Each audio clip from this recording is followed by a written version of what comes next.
Culisele ortopediei cu dr. Mihai Râșcu, medic primar ortopedie și traumatologie, specialist chirurgie mini-invazivă și medic coordonator al lotului Federației Române de Gimnastică.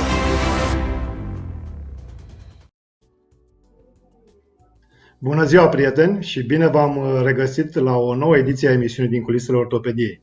Vă mulțumesc pentru că ne-ați urmărit într-un număr foarte mare și pentru interesul pe care l-ați manifestat la prima emisiune.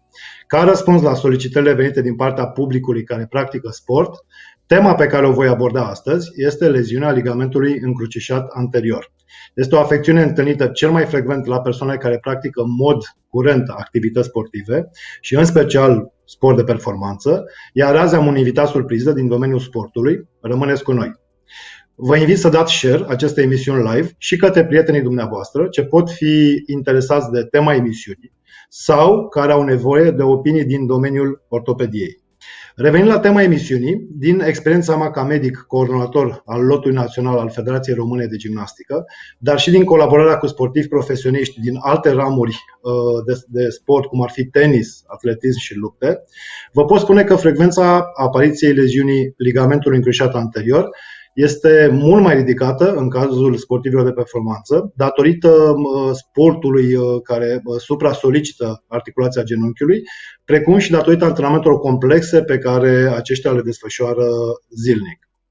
Însă, leziunea ligamentului încrucișat anterior poate să apară, de asemenea, în cazul persoanelor care practică sportul ca hobby, și aici putem vorbi despre schi, alergare montană, despre basket, despre handbal, ciclism și multe alte sporturi, atunci când facem mișcări bruște greșite și solicităm intens genunchiul.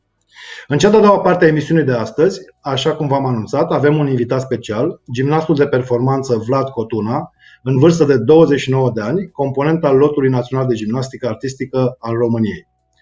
Pentru moment să descoperim ce este ligamentul încrucișat anterior, dar mai înainte ar trebui să știm ce sunt ligamentele din corpul nostru. Ligamentele sunt benzi puternice, elastice, care unesc oasele între ele și conferă stabilitate și forță articulației. Există 4 tipuri de ligamente la nivelul genunchiului.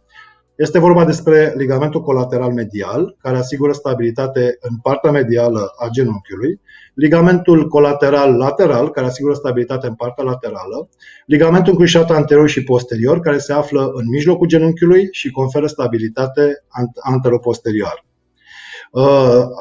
Capsula articulară este o structură fibroasă, protectoare, care îmbracă articulația și care este căptușită pe interior de un țesut numit țesutul sinovial, responsabil de producerea lichidului sinovial.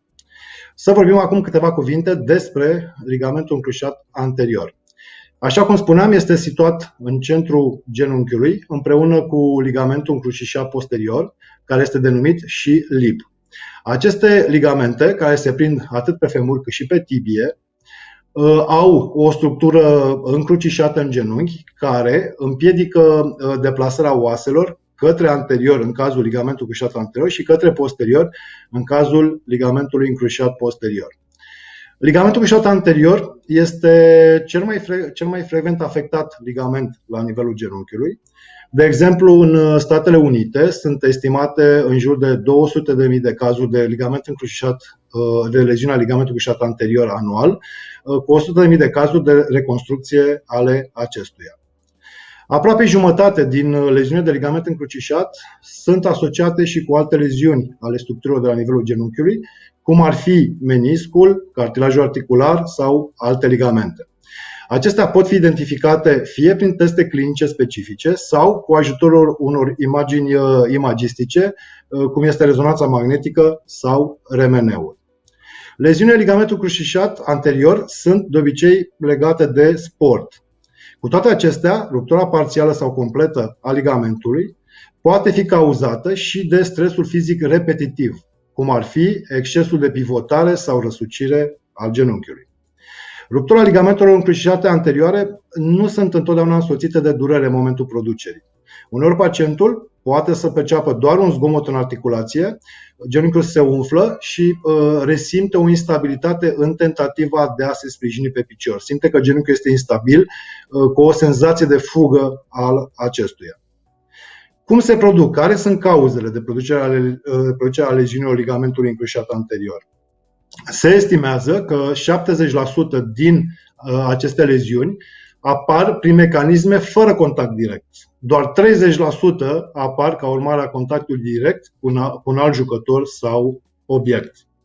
Mai multe studii au arătat că sportivii de sex feminin au o rezistență mai scăzută, o frecvență mai mare a accidentărilor decât sportivii de sex masculin. Acest lucru se poate datora diferențelor de condiție fizică, de forță musculară și de control neuromuscular. Imediat după accident, pacienții prezintă de obicei dureri la nivelul genunchiului, care se simte instabil. La câteva ore de la accidentare, genunchiul se poate umfla foarte tare, cu senzație de căldură la nivelul genunchiului.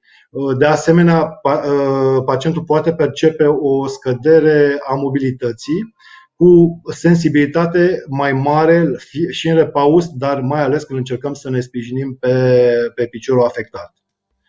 Leziunile ligamentului cruciat anterior apar fără un contact direct atunci când genunchiul este într-o mișcare de flexie și rotație, de torsiune. Sau în cazul în care există un contact. Piciorul este fixat în pământ și o forță bruscă lovește din exterior și prinde sportivul cu genunchiul întins sau ușor flectat. Lezarea acestui ligament apare, așa cum spuneam, mai frecvent la cei care practică sport, în special la sportul care presupun schimbări rapide de direcție, opriri și alergări repetate sau aterizări din săritură, așa cum se întâmplă în cazul fotbalului, rugby, basket, arte marțiale, schi, gimnastică. De asemenea, ratarea unei trepte la coborârea scărilor sau pășitul într-o groapă poate genera de asemenea o leziune de ligament încrucișat anterior. Rezistența ligamentului scade odată cu înaintarea în vârstă. Astfel, rupturile apar mai ușor la cei care depășesc vârsta de 40 de ani. Bun, avem suspiciunea unei leziuni de ligament, ne-am accidentat, ne prezentăm la medic. Ortopedul o să practice o serie de testări clinice, atât pentru a vedea starea ligamentului cruciat anterior, cât și a leziunilor asociate. Dacă există suspiciunea unei leziuni, atunci medicul ortoped vă va recomanda fie o radiografie pentru a vedea dacă există o fractură asociată, fie o rezonanță magnetică care poate depista, confirma existența unei leziuni la ligamentul încrucișat, precum și a celorlalte ligamente sau meniscurilor sau leziuni de cartilaj. În testarea clinică pe care noi o facem pacienților cu suspiciune de ligamentul cruciat anterior, există multe teste clinice. Am să amintesc două dintre acestea. Primul este vorba despre testul Lachman, care presupune fuga anterioară a tibiei față de femur mult mai mare comparativ cu genunchiul sănătos. Iar cel de-al doilea test este pivot shift-ul.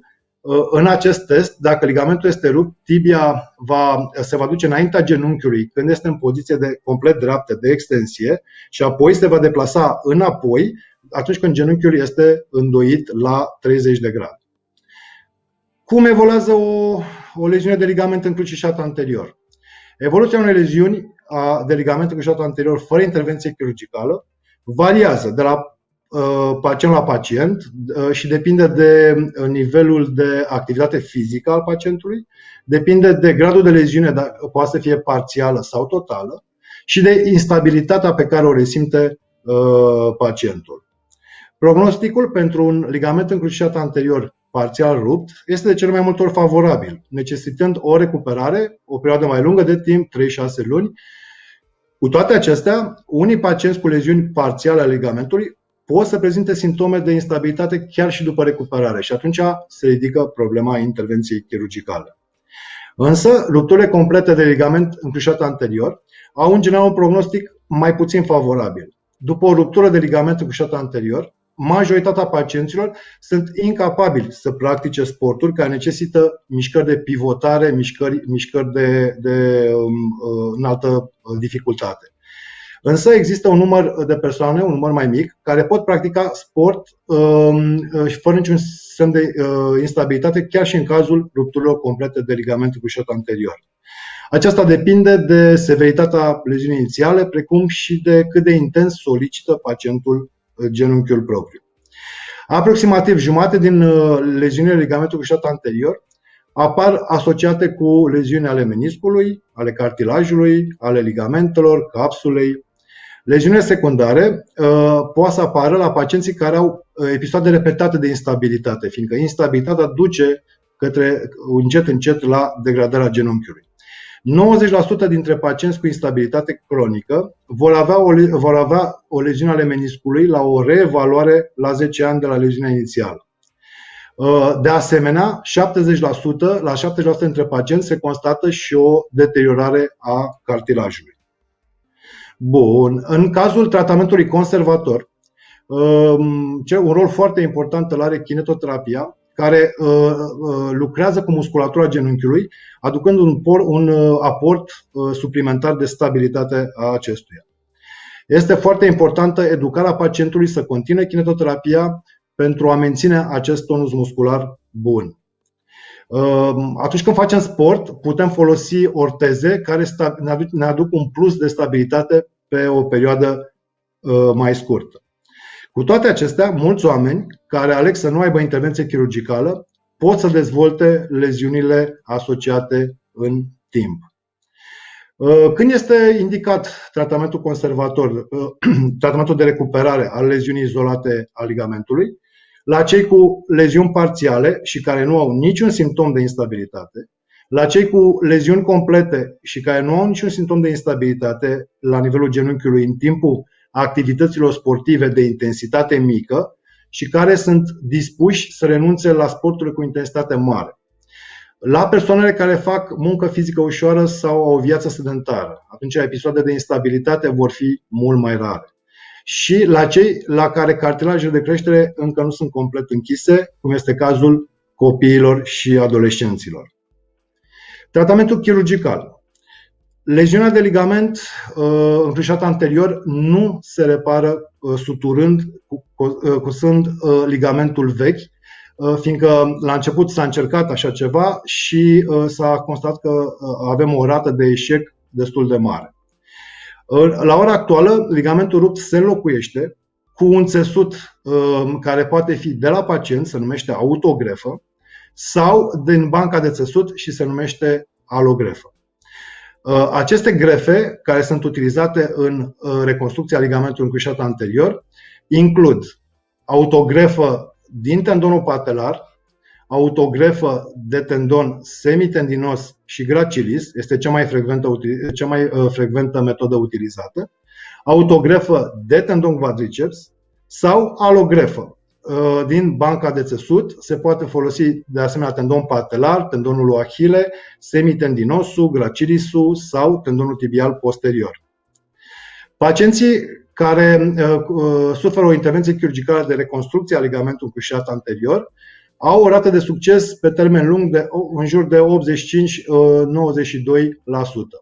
Instabilitățile postoperatorii la nivelul grefei se observă la un procent de aproximativ 8% dintre pacienți. Scopul reconstrucției ligamentului prin intervenție chirurgicală este de a preveni instabilitatea ulterioară, de a preveni degradarea genunchiului și îi permite pacientului să revină la activitatea fizică pe care o avea înainte de accidentare. Când recomandăm intervenția chirurgicală?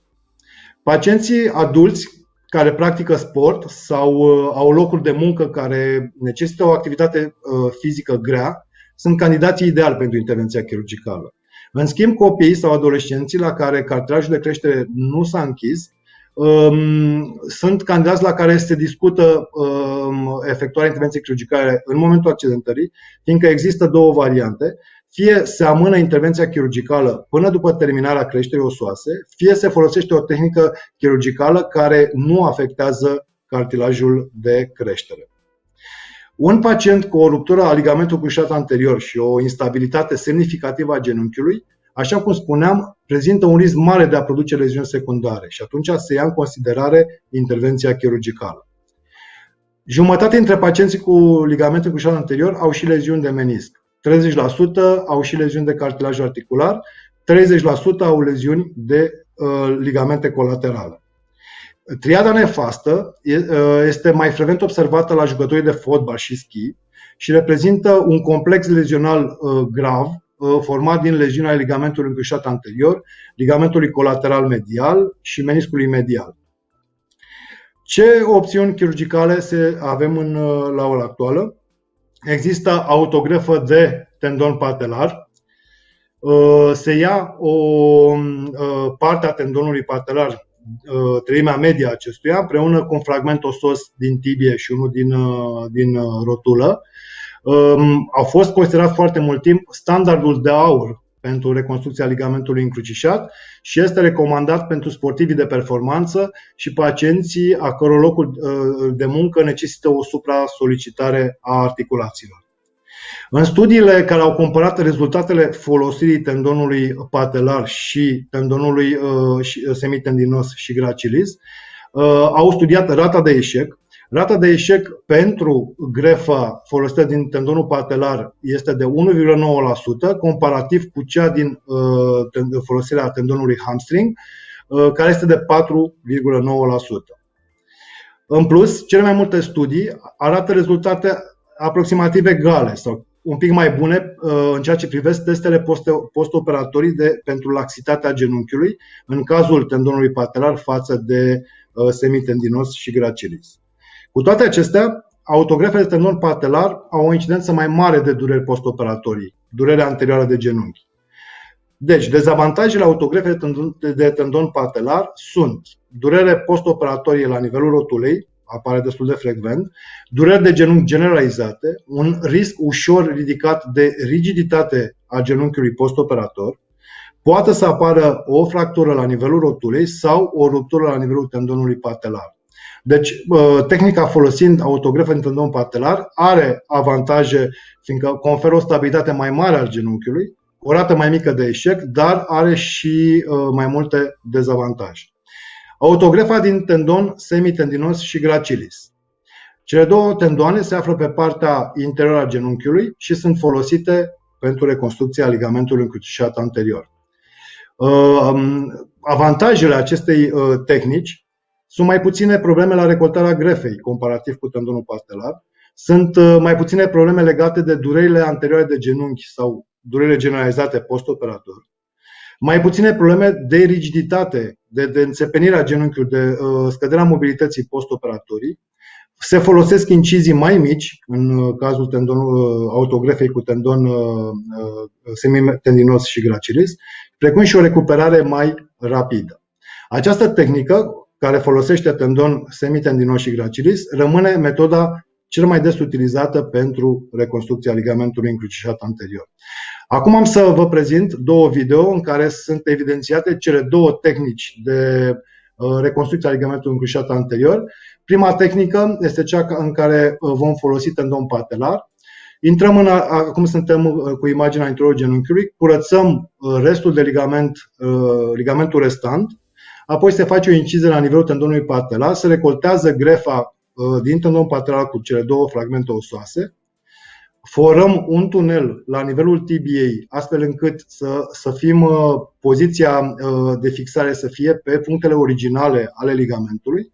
Se introduce tendonul recoltat cu cele două fragmente care se fixează atât la nivelul tunelului femural cât și la nivelul tunelului tibial, cu ajutorul fie a două șuruburi, fie resorbabile, lent în timp, fie neresorbabile. Apoi, corpul în timp acoperă, astupă cu os, umple cu os gaura pe care noi am realizat-o pentru fixarea grefei.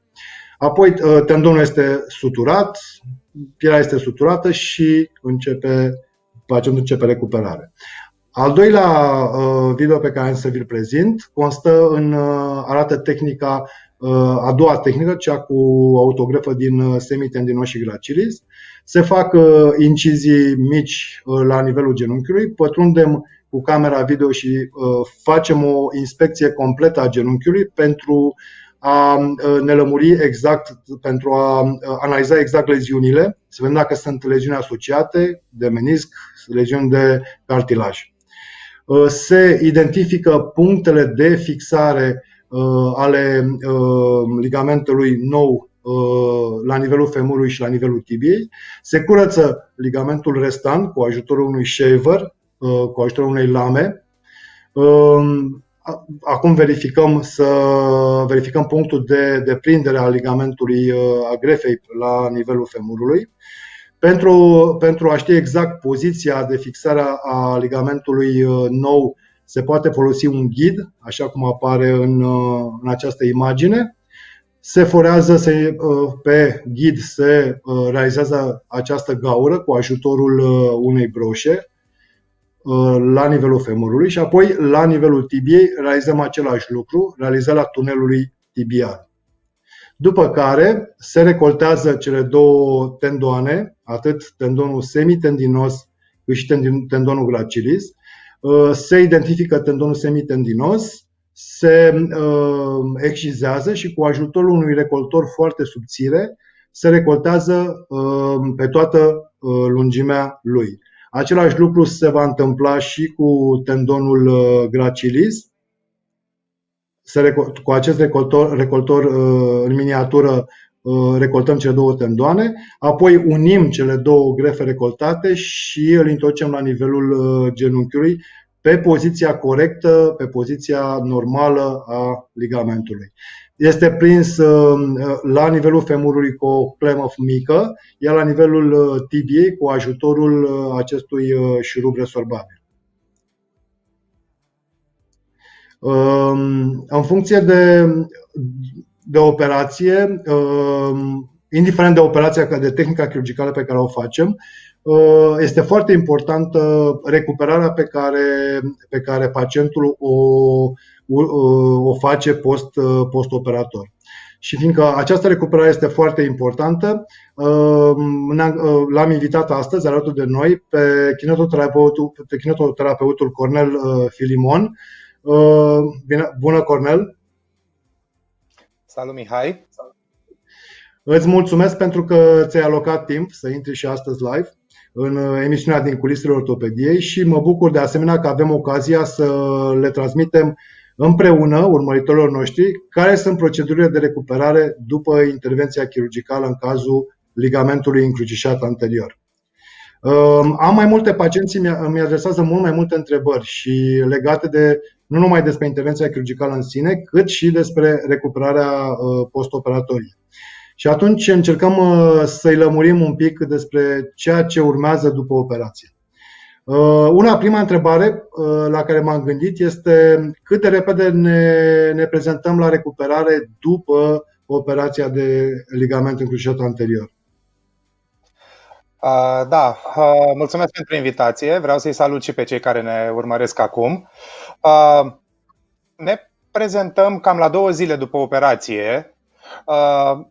Îmi place și am obișnuit în primele 2 zile pacientul să las să treacă peste intervenție. E o intervenție destul de grea, în care mi-aș dori să stea mai mult cu gheață, cu piciorul un pic ridicat, cu eventual ceva contracții pentru a preveni atrofia mușchiului quadriceps și cam gheață continuu și medicamentația de la medic ortoped. După 2 zile putem începe recuperarea propriu-zisă.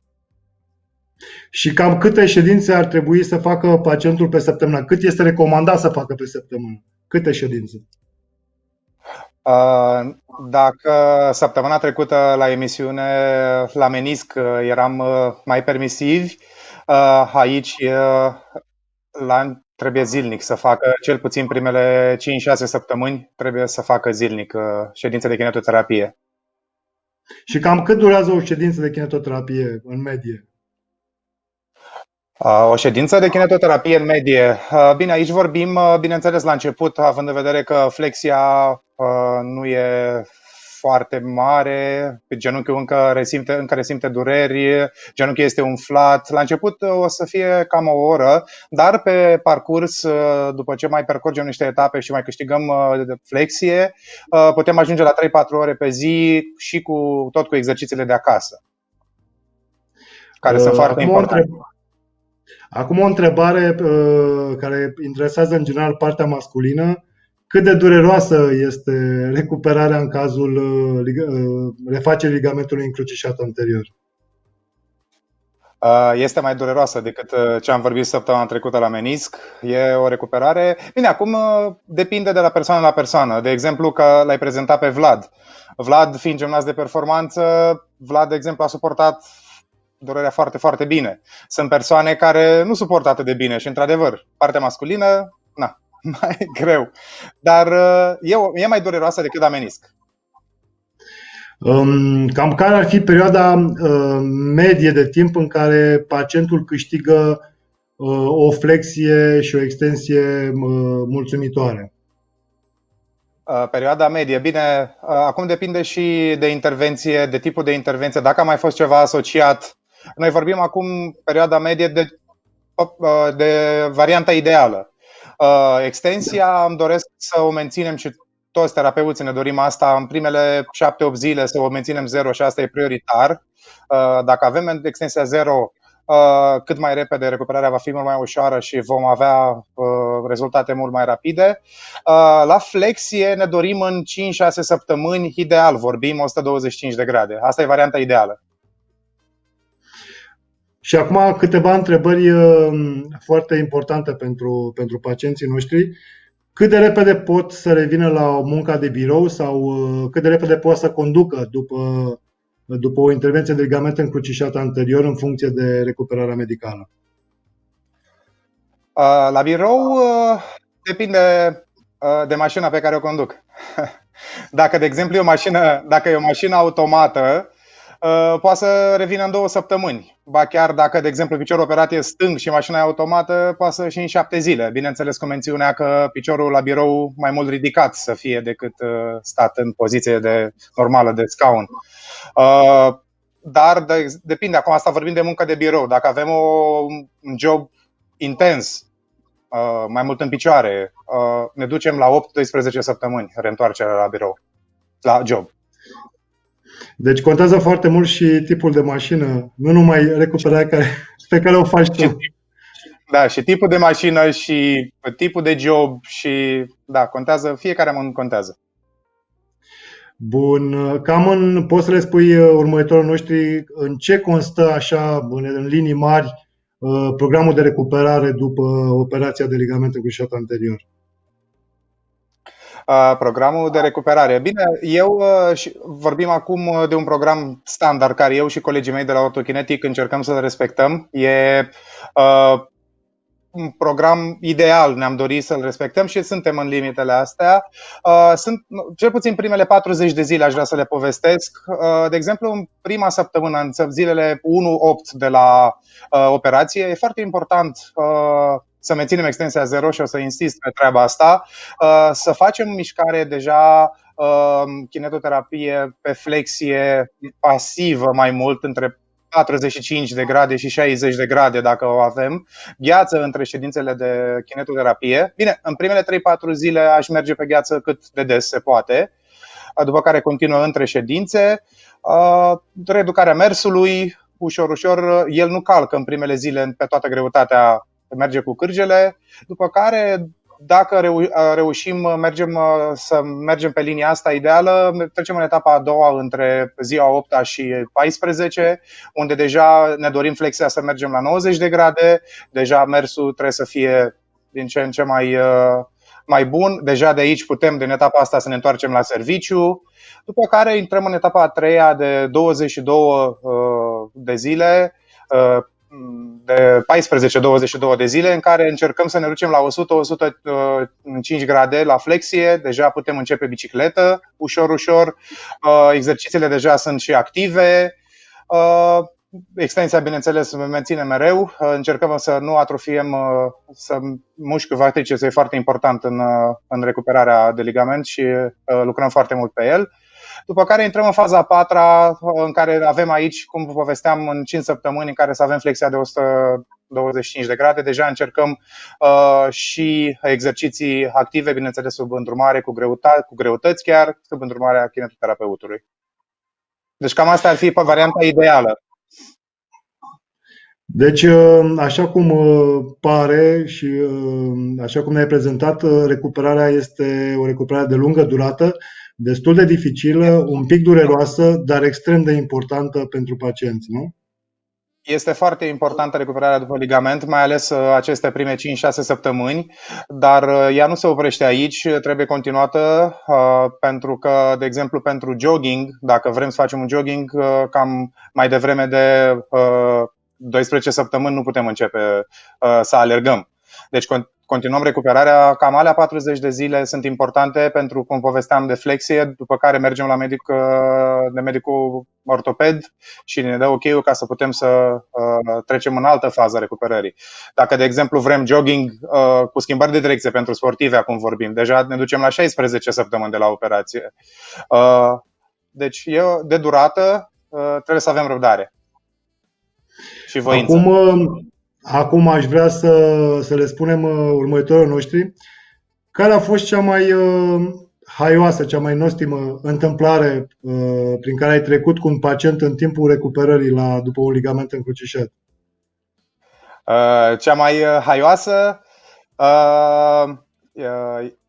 era un pacient băiat, că tot vorbeam de parte masculină, da, așa, avea 27 de ani, mi-aduc aminte, cred că pentru că a fost destul de recent, anul trecut. Mă rog, nu era atât de rezistent la durere și pentru că nu putea să conducă, era piciorul drept, îl aducea mama lui și țipa la niște exerciții de flexie și mama lui în momentul ăla știa că e semnalul și să iasă din clinică și spunea la recepție să-i dea bip când a terminat ședința de kinetoterapie. Mulțumesc, Cornel. Știu că ne-ai pregătit pentru azi, bineînțeles cu acordul pacientului, un material video cu exerciții de recuperare pe care le faceți voi la cabinet. Este vorba chiar de gimnastul de performanță Vlad Cotuna, care a fost operat prima dată acum 4 ani aproximativ de ligament încrucișat la o clinică din afara țării. Ligamentul s-a rupt din nou. Și l-am operat împreună cu doctorul Ionuț Cristea acum 1 an și aproximativ jumătate. I-am refăcut ligamentul încrucișat anterior, iar acum 7 luni a fost operat din nou pentru o leziune de menisc extern. Și care în acest moment continuă exerciții de recuperare pentru a putea reveni cât mai repede în sala de gimnastică și pentru a-și relua activitatea la cel mai înalt nivel, pentru a fi în formă la cele mai importante competiții internaționale care o să urmeze. Cornel, arată-ne, te rog, cum lucrezi tu cu Vlad. Da, bine, Vlad aici era deja într-o perioadă mai avansată, avea peste 5 săptămâni acolo, deja făcea exerciții mai mult de 5 săptămâni, făcea niște exerciții mai complexe. Prima dată ați văzut că am încercat să fac exercițiul de menținere a extensiei, acesta, da. După care, ușor, deja aveam, cred că 45 de minute de exerciții deja aici și am mai făcut de menținere a extensiei, după care am început flexie, el mai are un pic de recuperat la flexie, am mobilizat ușor și după care am început să facem pentru câștigarea, să ne ducem către cele 125 de grade pentru flexie. E piciorul drept, aici am făcut un pic și după care următorul e un pic mai complex. Vlad foarte curajos. Eu tot îl întrebam dacă doare, dar el tot îmi spunea că nu, știam că îl doare un pic, dar a tras foarte tare pentru că e meseria lor și e foarte important pentru ei să revină cât mai repede în sală. Am văzut că ați colaborat foarte bine, au fost rezultate destul de rapide și rezultate bune. Cornel, mulțumesc pentru prezența ta și pentru informațiile pe care le-ai prezentat atât de utile urmăritorilor noștri și sper să ne revedem și la următoarele ediții ale emisiunii din Culisele Ortopediei. O seară frumoasă! Mulțumesc frumos! O seară frumoasă! Oricând! Acum îl avem invitat pe colegul meu, dr. Ionuț Cristea, medic primar, ortopedie, traumatologie. Bună seara, Ionuț! Salut, Mihai, și salut și pe cei care ne urmăresc acum. Ionuț, vreau să discutăm un picuț despre un caz legat de o pacientă în vârstă de 26 de ani, sportivă de performanță, care s-a prezentat la consultație după o traumă suferită în timpul antrenamentelor la nivelul genunchiului. Genunchiul era relativ umflat, edemațiat. La examinarea clinică cu testele specifice a ieșit suspicionat de leziune de ligament încrucișat anterior, motiv pentru care am trimis-o la un RMN, unde, după părerea mea, se confirmă leziunea, dar am rugămintea să te uiți pe imaginile RMN și să ne spui părerea ta atât despre leziune cât și despre opțiune de tratament. Văd acum imaginile pe care le-ai postat. E clară din punctul meu de vedere leziunea de ligament încrucișat anterior, ruptura lui adică. Acum se vede foarte bine. Și nu numai atât, mai sunt două semne și iarăși acum se vede foarte bine dintre ele, cel de pe tibie. Sunt două zone, le spunem noi, de contuzie osoasă. Una pe partea de jos a femurului, este cea care s-a văzut acum, și una pe partea din spate a tibiei.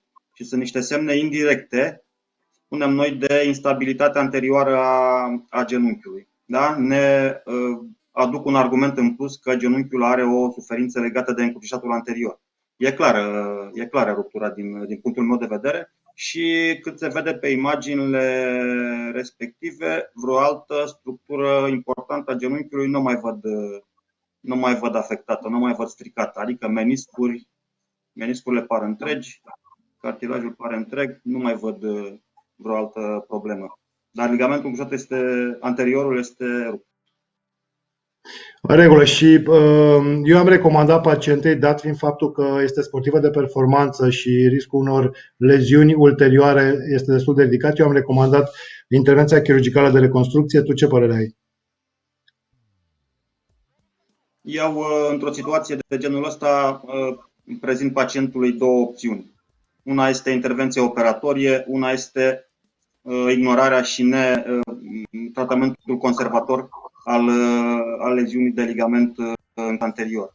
Acum, în cazul particular al pacientei pe care mi-ai descris-o, sportiv de performanță, care probabil dorește în continuare să desfășoare activitatea la nivelul pe care îl desfășura înainte de eveniment, cred că opțiunea de a nu opera o ruptură de încrucișat anterior rămâne pur ca o opțiune teoretică.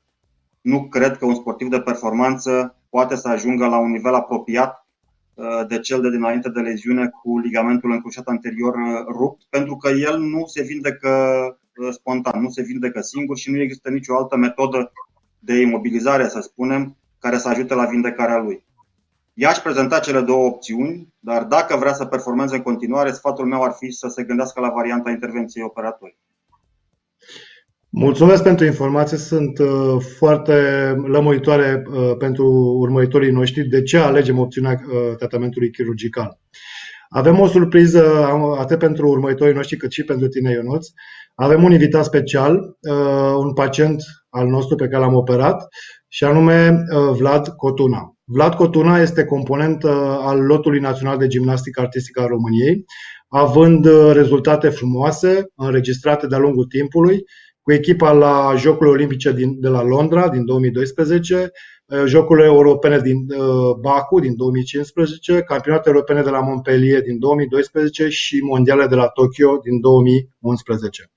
Vlad Cotuna are în palmares rezultate remarcabile obținute la competițiile naționale, câștigând numeroase medalii de aur la aparatele sale favorite, paralele, sol și inele, remarcându-se și la Cupa Mondială organizată la nivel internațional. Bună seara, Vlad! Bună seara, mulțumesc pentru invitație. Ne bucurăm să te revedem. Ne bucurăm să te revedem chiar și de la distanță. Arăți foarte bine. Am văzut că îți continui antrenamentele de acasă pentru a te menține în formă, ceea ce este foarte, foarte important. Vreau să știi că îți urmărim activitatea în continuare, chiar dacă nu ne mai vedem în sala de gimnastică. Îți urmărim activitatea prin controale periodice și discuțiile pe care le avem destul de des la telefon despre evoluția ta după intervențiile chirurgicale pe care le-ai suferit. Da, mulțumesc. După cum toată lumea știe, suntem izolați la domiciliu, nu avem acces în sala de gimnastică, ceea ce este un lucru foarte greu pentru noi, pentru că am fost împinși de la spate, ca să spun așa, să ne facem un plan de antrenament, un regim alimentar propriu pentru fiecare în parte, pentru că este destul de greu să reproduci efortul fizic din sala de gimnastică acasă, iar atunci am fost nevoiți să intrăm puțin și în alimentație, să avem un pic grijă, să nu luăm kilograme în plus și să ne menținem forma la un nivel cât mai înalt posibil. Știu că este foarte importantă menținerea condiției fizice, fiindcă altfel campionatele care vin o să ne ia pe nepregătite și tocmai de aceea vă felicit atât pe tine cât și pe colegii tăi de la gimnastică pentru perseverența voastră, pentru efortul, pentru strânsul de dinți și mai ales pentru optimismul de care dați dovadă în aceste momente mai grele, când nu vă puteți desfășura activitatea și antrenamentele în condiții normale. Vlad, te-am invitat la emisiunea noastră din Culisele Ortopediei, ediția leziunea de ligament cruciat anterior, pentru că ești în măsură de a ne spune cel mai bine în ce condiții a apărut această leziune în cazul tău, cum te-ai recuperat după această intervenție, cum te simți după aproximativ 7 luni de la ultima operație. Mulțumim. După cum ai spus și tu, competițiile, după ce se va termina această stare de urgență, cred că vor reveni destul de repede și atunci, din această cauză, facem și aceste antrenamente acasă pentru a reuși și a fi cât mai competitiv atunci când vom intra în sală și vom merge la alte competiții de nivel european, nivel mondial. Cât despre starea mea, să vă spun cum a început totul. A început chiar înainte de un campionat european, o competiție majoră.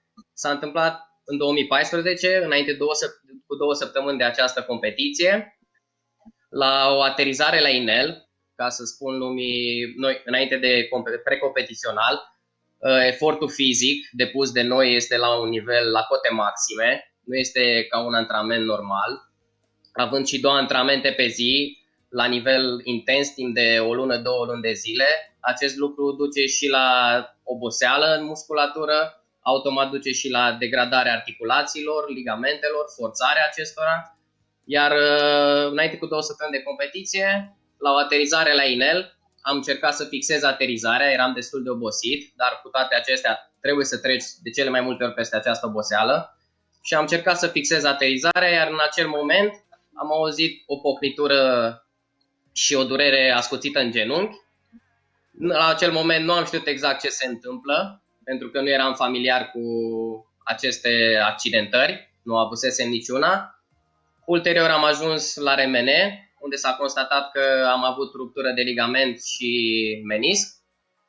Am fost operat, după care a urmat cam 6-7 luni de zile de recuperare intensă și am reintrat în activitate, pot să zic, cu încrezător, fără dureri, fără nicio problemă.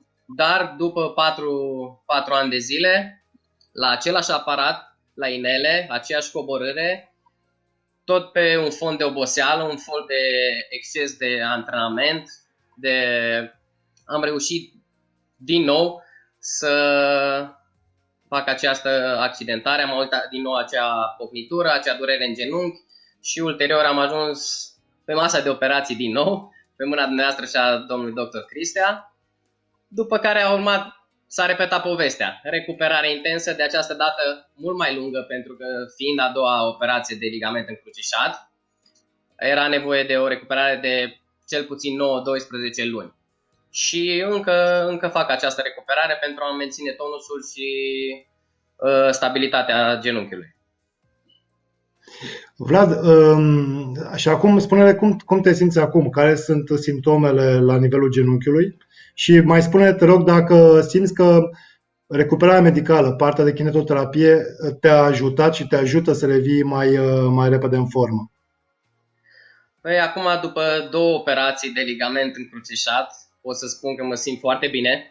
Adică am posibilitatea, pot să fac gimnastică de performanță, pot să sar pe picior, pot să fac întoarceri, pot să fac bătăi pe el, fără dureri, fără a avea probleme. Iar în ceea ce privește recuperarea, este obligatorie. Obligatorie dacă vrei ca pe viitor să nu mai apară astfel de probleme, să nu mai ai probleme cu genunchiul. Recuperarea trebuie făcută cel puțin câțiva ani de zile după astfel de operație. Iar pe mine acest lucru m-a ajutat enorm de mult. O recuperare făcută corect m-a ajutat să revin în sală cât mai repede și să automat și în competiții. Aș vrea să te întreb, Vlad, să intrăm un pic în culisele operației, din punctul tău de vedere ca și pacient, să le spunem urmăritorilor noștri cum se simte un pacient când înainte de intervenție, în timpul intervenției, după intervenție, cât ai stat în spital, dacă a durut foarte tare după operație. Aș vrea să le dezvăluiești următorii noștri un pic din amănuntele astea foarte importante pe care tu le-ai resimțit ca pacient. Eu ca medic, eu sunt pe partea cealaltă a baricadei, n-aș putea să dezvălui foarte multe. Da, acum depinde de ce fel de anestezie primești, pentru că eu am fost adormit. În timpul operației pot să zic că nu știu absolut nimica. Dar ce pot spune după operație, eu am avut parte, prima zi a fost un pic mai rău, o durere un pic mai mare, dar nu insuportabilă.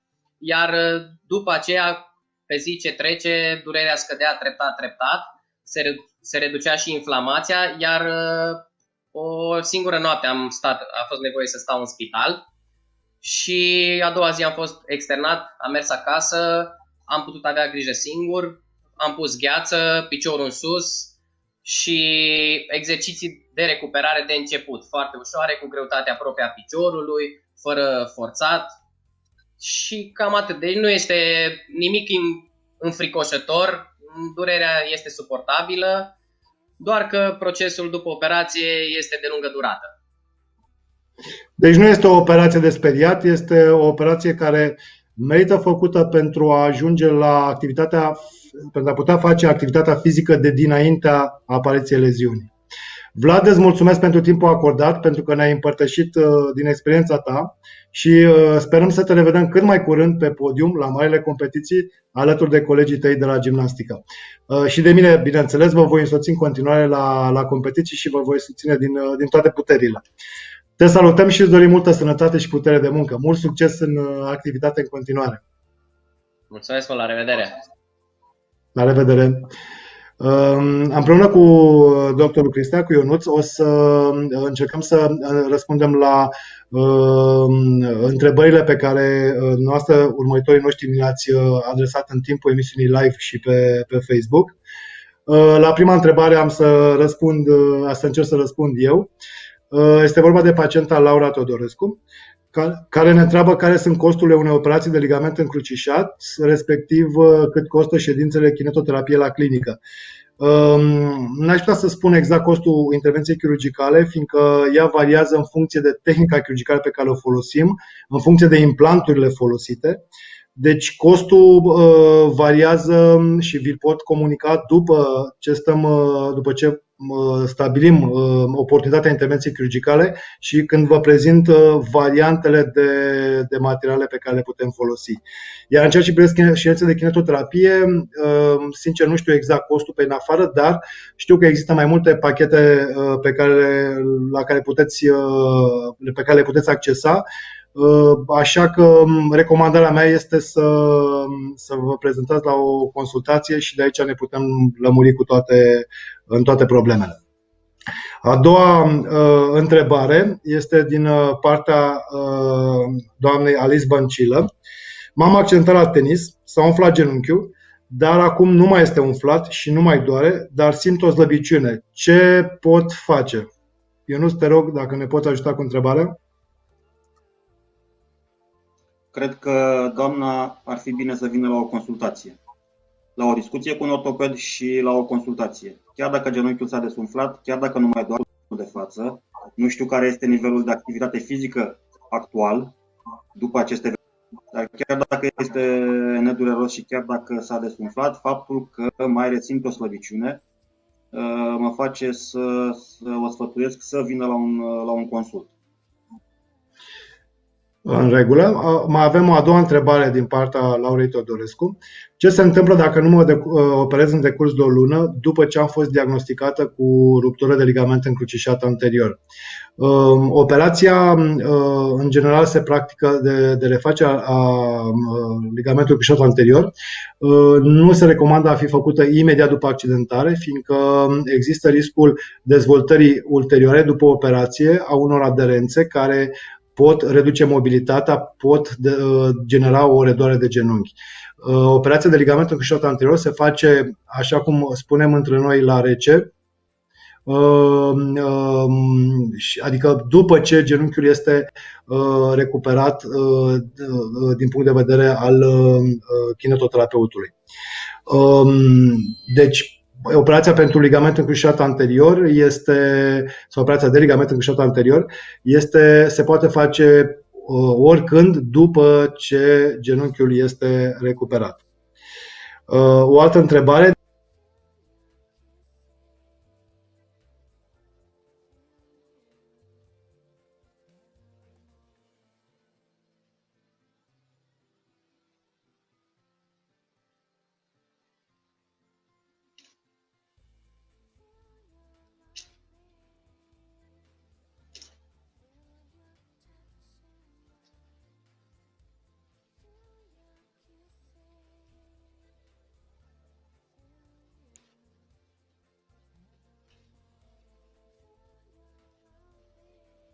Cred că avem o mică problemă cu internetul, la Mihai adică, și cred că am să fac eu oficiul de prezentator până când se reia transmisia la el.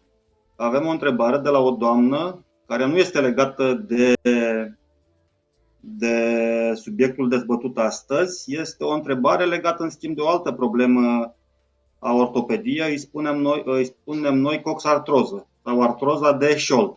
Și întrebarea doamnei este dacă poate fi tratată fără operație. Am să răspund tot eu și, din păcate, vis-a-vis de tratamentul coxartrozei sau al oricărei alte artroze, vindecarea ei nu este posibilă. Nici cu pastile, nici cu unguente, nici cu diverse proceduri, de exemplu proceduri de recuperare medicală, și la o mare parte dintre pacienți ultimul pas este de înlocuire al articulației, adică se pune o proteză de genunchi. Până să recurge la protezarea șoldului, în schimb, pacientul poate să încerce toate tratamentele pe care noi le recomandăm și împreună cu colegii de la recuperare le și efectuăm, tratamente care au drept scop în principal calmarea durerii. Și aici intră toate cele pe care le-am menționat mai înainte până la momentul protezării. Și este posibil ca o bună perioadă de timp durerea să fie ținută sub control sau la un nivel minim acceptat de un pacient de obicei vârstnic. Se poate prelungi momentul protezării, dar de vindecat o coxartroză, chiar dacă șoldul respectiv periodic nu mai doare, din păcate de a vindeca artroza nu este posibil. Nici măcar proteza nu vindecă articulația, ci o înlocuiește cu ceva artificial. Foarte performant, dar nu vindecă. Da? Cred că am răspuns doamnei. Și vis-a-vis de întrebarea dacă poate trimite imagini, radiografie, rezonanță magnetică, cred că da, dar din păcate nu știu să spun eu care este modalitatea. Probabil că va fi contactată de Mihai și o să știe cum poate trimite investigațiile legate de șoldul doamnei. Următoarea întrebare al altei paciente care are o leziune de ligament încrucișat și ligament colateral medial, adică intern, descoperite printr-o investigație de rezonanță magnetică, și întreabă dacă trebuie să se opereze la ambele ligamente. Ceea ce este o leziune în plus față de ce am discutat în momentul de față, nu este numai un încrucișat anterior izolat, ci are și un al doilea ligament al genunchiului, îi spunem noi colateral, care este ca o bandă pe partea internă a genunchiului. Depinde foarte mult cam care este nivelul de activitate fizică al doamnei. Și sunt două opțiuni și eu prezint o asemenea situație în următorul mod.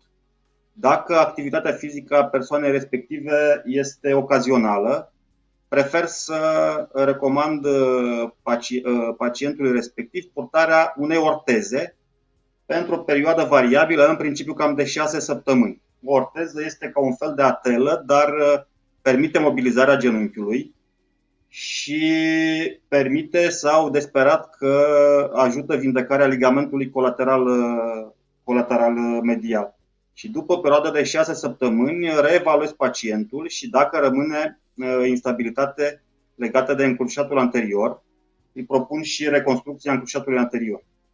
La un pacient cu activitate sportivă susținută, eventual sportiv de performanță, cred că mai eficient și mai predictibil ca rezultat bun la distanță este intervenție operatorie relativ repede. Mi-e greu să zic ce înseamnă repede, nu e o urgență absolută, nu e obligatoriu făcută într-o zi, două, dar probabil într-o săptămână, 2 săptămâni, probabil mai degrabă o săptămână, ar fi bine să se intre chirurgical.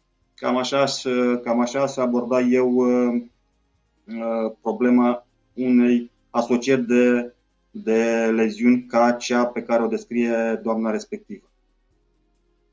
Următoarea întrebare a unei alte doamne: dacă ligamentul nou este mai dur decât cel inițial. Întrebarea este foarte bună și răspunsul este cam în felul următor. În momentul când noi facem reconstrucția, adică atunci când punem grefa în genunchi, indiferent care este tipul de grefă, că este ostendonos, BTB, că este ischiogambiere, așa zisul hamstrings, rezistența noului ligament este mai mare decât a ligamentului inițial. Asta este situația în momentul când punem grefa. Ulterior, organismul încearcă să adapteze grefa respectivă la forțele care se transmit pe articulație și rezistența ligamentului scade. Scade în săptămânile de după operație. Ulterior, pe măsură ce organismul remodelează grefa, noi îi spunem procesului ăsta ligamentizare, încetul cu încetul se ajunge la o rezistență asemănătoare cu ligamentul natural, nativ, cum îi spunem noi. Inițial este mult mai mare rezistența grefei, dar scade progresiv în măsură ce grefa se modelează și ajunge ulterior la o rezistență echivalentă. De-aia durează și așa de mult recuperarea de după intervenția de ligamentului încrucișat anterior. Pentru că perioada prelungită de recuperare ține cont nu numai de parametrii de suflare a genunchiului, de ținere sub control a durerii, de recâștigarea mobilității genunchiului operat, de recâștigarea forței musculare, de recâștigarea unei proprietăți, spunem noi, propriocepție, și ține cont și vis-a-vis de această remodelare a ligamentului. Și eu sfătuiesc pacienții să nu reia activități fizice susținute, agresive, adică pivotări, schimbări de direcție. Nu sfătuiesc pacienții să reia aceste tipuri de activități decât după minim 6 luni de la momentul intervenției. De fapt, 6 luni este minimul minim, chiar 9 luni, un an. Cam atât aș avea eu de prezentat în momentul de față. Restul întrebărilor care vor mai fi adresate fie în acest live, fie pe Facebook sau pe orice altă modalitate de transmitere, o să le răspundem cât de repede putem ulterior. Eu vă mulțumesc și cred că am să-i rog pe colegii care ne ajută cu live să facă următorul pas.